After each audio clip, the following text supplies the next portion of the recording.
S.T.A.L.K.E.R Shattered Chernobyl is widely regarded as a cult classic. I feel like this is because most people who have actually tried and played the game became addicted quickly to the atmosphere within the first hour or so of playing, and those who actually stuck around after that to the end found that the world building and story were really the real attraction here. Shattered Chernobyl is a moody game. It's very dark and uninviting. This, coupled with the good lighting for its time, makes the game hold up pretty well today. It's no fear, but for a 2007 game, the game looks alright. The textures are overall decent quality, nothing stands out as ugly or out of place. Some light sources are static while others are dynamic almost. This mixture actually saves processing power and I'd imagine development time on the developer, because they could actually just focus on what the player will actually see. The animations in Chernobyl are not very good. Some of them are kind of stiff and weak, but other than that, it's okay. The weather in Chernobyl is actually very well done. There's even mods to make the weather look better.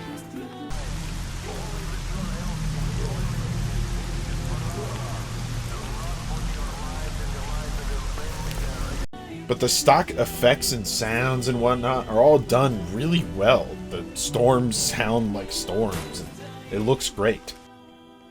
Now, Chernobyl doesn't have a ton of colors, or bright colors in general, but this may have been because they were trying to create that dark, moody atmosphere, so maybe this was on purpose. Speaking of the atmosphere, this is a huge selling point for S.T.A.L.K.E.R games in general. They have quality weather effects and the dark, moody graphics. This makes S.T.A.L.K.E.R feel like it may have been one of the best atmospheres in a video game for a very long time after its release. The ambient music and ambient sounds also contribute to this.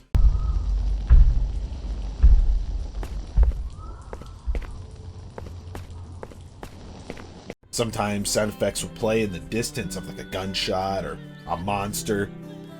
The actual ambient music itself is very low and is backgroundy. All of this really sells the atmosphere in S.T.A.L.K.E.R very well.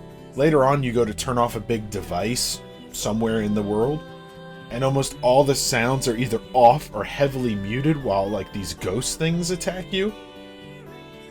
The whole place is super creepy, and this is quality immersion and atmosphere. Other developers could really learn a lot from this segment alone.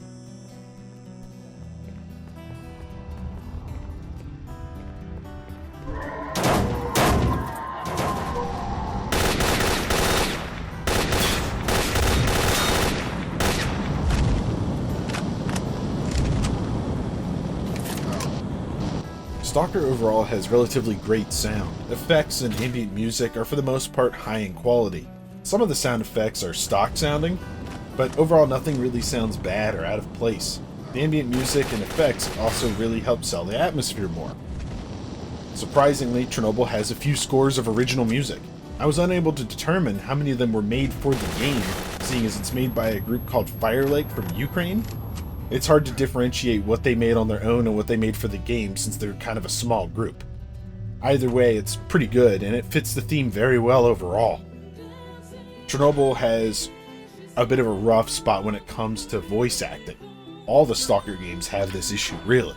The Russian voices are all almost always superb, but the English dubs are not great. However, this seems to be kind of an issue with all Russian, Ukrainian / games overall, so it doesn't really come as much of a surprise. S.T.A.L.K.E.R is a first-person shooter, open world with kind of like RPG mechanics sort of thrown in. The actual shooting is, again, first-person shooter, and overall it's pretty good once you understand a little bit about how it works. For example, whatever reason they decide to make this choice, bullet damage is tied to whatever difficulty the player selects. This goes for both you and the enemy. So basically, if you choose anything but the hardest difficulty, basically nobody does any damage. This, coupled with the fact that the first few guns you get are super inaccurate, makes for the first 30 minutes the worst 30 minutes. I can't imagine this didn't turn a ton of people away who really missed out on this gem. If you're going to play S.T.A.L.K.E.R, choose the hardest difficulty and you'll be glad that you did. Now, S.T.A.L.K.E.R has a lot of open world exploring to do inside of subzones. Between each one of these subzones is a gated section that allows you to travel from each one. Sometimes you'll come across random people traveling inside these worlds. a lot of them are there for no reason whatsoever. They have no purpose. By giving these people no purpose and having them randomly take shelter inside of ruins of the world, this gives the game grounding. It's rare that you find these random people just in the middle of the road or a field. Sometimes you come across lootables like bodies or just complete quests, and you'll find like locations for stashes that'll be marked on your map. These stashes will be marked on your map if you find the location by looting a body or completing a quest. For whatever reason, you can find these stashes without them, but they'll be completely empty unless you find the data beforehand. Now the argument here is that maybe somebody wouldn't have stored something there unless they wrote it down. But I've had experiences where you'll loot a body 10 feet away and suddenly one of these bags are full. I feel like it could have been just sometimes stuff's in there, sometimes it isn't, but if you get the location marker, it always is. The level design in Chernobyl is relatively good. Sometimes it forces the player to go in specific ways, and maybe bandits will set up a bottleneck there or a barricade. Or maybe there's anomalies that prevent the terrain from being passable whatsoever in this area. This, coupled with the tons of things hidden throughout the world, leaves a lot of stuff left unfound. Frequently as you travel, you will come across these anomalies previously mentioned. Some are not very dangerous and others are extremely dangerous. However, the way you get around them is you throw bolts and try to feel out where you can travel. The anomaly will react to your bolt or sometimes just simply deflect the bolt away. Surprisingly, S.T.A.L.K.E.R has some RPG mechanics. Artifacts you find throughout the world will give you different stats: bulletproof cap, endurance, and radiation removal, to name a few. If you are like me and you read the health one and think this gives you more maximum health, you would be wrong. This is health regeneration, and is absolutely garbage once you figure this out, so be careful. This seems to be a pretty common mistake most players make. In most cases, these artifacts will be in difficult to reach locations, like behind anomalies, underground, or even NPCs will carry them for their own personal use. Rarely you'll find them laying around in the middle of a field. And this kind of grounds the game a bit, since these are really rare, expensive things. Why would they just be laying in the middle of a road? There's even a crafting system where you can like combine artifacts, but I've never successfully done it.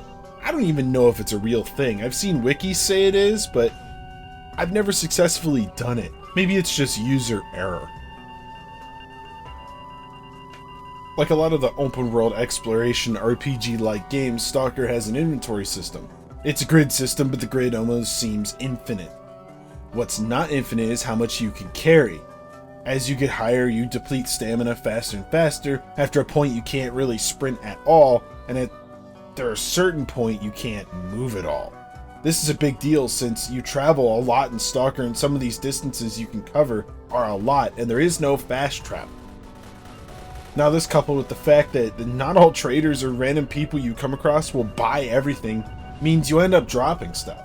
For whatever reason, the items that people carry and vendors seem to sell seem to be locked to the main story and a progression point of the main story.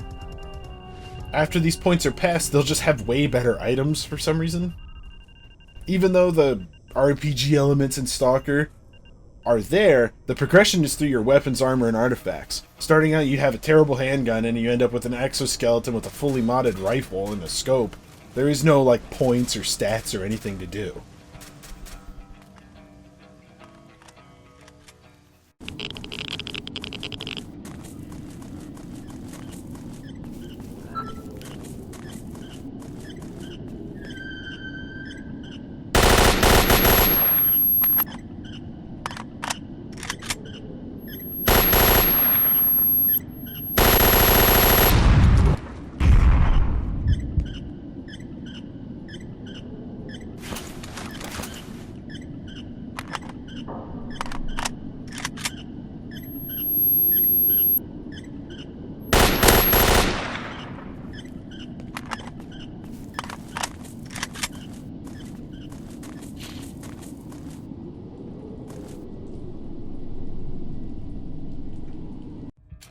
S.T.A.L.K.E.R can seem very challenging at first, but as long as you choose the right difficulty and get past the first like rifle or two, it becomes very fair and in some cases very forgiving. Enemies die just as easily to high-powered weapons as you do. Sometimes the enemy AI will actually bail you out and help you, seeing as it goes from insanely smart to terrible. From time to time it'll just get stuck and stare at a wall. or it'll just stare straight at you and not react at all for a few seconds. Other times, it's incredible how smart it is. I've had times where I'll kill somebody, someone else will find the body, and it will run to the nearest location to report in and ask for backup from the base, and the backup will show up. It's interesting because you'll find people in the world, like if you found somebody in the garbage and they were traveling to the bar, the AI simulated them walking there, determining how long it would take them in-game to do so. Nobody teleports, nobody spawns. Funnily enough, the original S.T.A.L.K.E.R had an AI called A-Life, and it kept winning.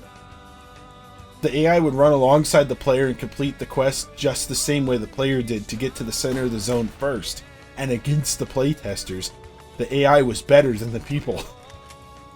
This A-Life AI is one of the most advanced AI systems ever put into a game. It runs in real time as the player explores the world and reacts to the player's actions. It can make decisions based off the actions the player does and creates ripples in the world and update the world, not just the one you're in, the entire world. The AI will also branch out and make different decisions, not always making the same one every time. For example, if a bandit's patrolling randomly and the player ambushes them but they don't die, the bandit may continue their original path or even go find another bandit group to join. Now onto performance. S.T.A.L.K.E.R's game engine is widely known for being crash-happy, poorly running, and stuttery. I will say this time around I ended up stopping playing because of a crash that would happen every single time, preventing my progress that may or may not have been mod-related in this regard. Outside of that, I don't know of any other times that S.T.A.L.K.E.R's really crashed on me, and I have played through the game pretty much start to finish a good 15 times now. By this point, even a potato PC could run Shadow Chernobyl perfectly, so I don't think performance will be an issue for pretty much anybody. But the stuttering is an issue that I did encounter frequently, and it was pretty irritating. S.T.A.L.K.E.R has a ton of mods you could choose from as well. It has a huge modding scene that is still expanding the game to this day. Personally, I play S.T.A.L.K.E.R Complete for the bug fixes and the additional content and items. But if you just want bug fixes and a fully vanilla experience, use the Zone Reclamation Project. Some of these mod packs really change the way things are balanced the game, so be careful which one you install, and definitely do not play S.T.A.L.K.E.R completely stock. It would be a terribly broken, buggy experience that way. Now into the story. You open up your PDA right at the start of the game, and all it says is kill a stalker named S.T.A.L.K.E.R and no other context. This was in the era of amnesia games, so S.T.A.L.K.E.R has this too. Chernobyl is loosely based on a book called Roadside Picnic, and a movie that has the same name as the game. But there's a lot of difference between the two, so don't feel the need to read the book or watch the movie for context, as the game actually retcons a lot of the others. Sometimes in the main story you will follow a lead that doesn't really go anywhere. This makes the experience more authentic, since not every lead is going to be the lead. There's also a ton of major plot twists in the second half of the game that come completely unexpected. S.T.A.L.K.E.R's a little hard to follow at times in the story, but it's great and worth the experience once you really understand what's going on. A few months ago, Ivanov Sergei Nikolaevich? Yeah, that sounds about right. The scriptwriter for S.T.A.L.K.E.R unfortunately died. This was a huge inspiration for me to actually review this game, on top of the fact that I've already played through it many times. Here's hoping the S.T.A.L.K.E.R 2 is good, seeing as it seems like Ivanov was involved in that one too. S.T.A.L.K.E.R Shadow Chernobyl is a cult classic, but it should just be known as a classic. After some mods that tweak and fix the original formula, maybe fix a few bugs here and there, you have a pretty quality game here. There's great storytelling, atmosphere, and gameplay. All of this make for a relatively great experience overall, even if the quality control leaves a lot to be desired.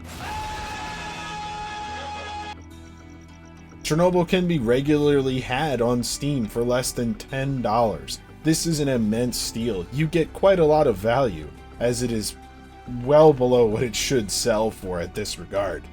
Now, one thing of note, if you're buying Chernobyl, you are supporting a different Sergei. Sergei Gorogovich, the owner of GSC Game World, and well known for being a terrible man and manager. So terrible that in fact most of the development team actually left and formed 4A Games, which is the makers of the Metro series. Personally, I'd recommend you get Chernobyl as cheap as you possibly can, since Sergey is probably directly profiting off of it. But the game is a great time, and it does make it worth buying. As always, thank you for watching the video. Leave a like if you liked it, or dislike if you didn't. If you enjoyed the video, feel free to subscribe or watch another one of my videos to get more of an idea of my taste in games for review. Also, feel free to leave a comment below if you have suggestions for game or criticism on the review. I read all my comments, and if possible and necessary, I will reply to you.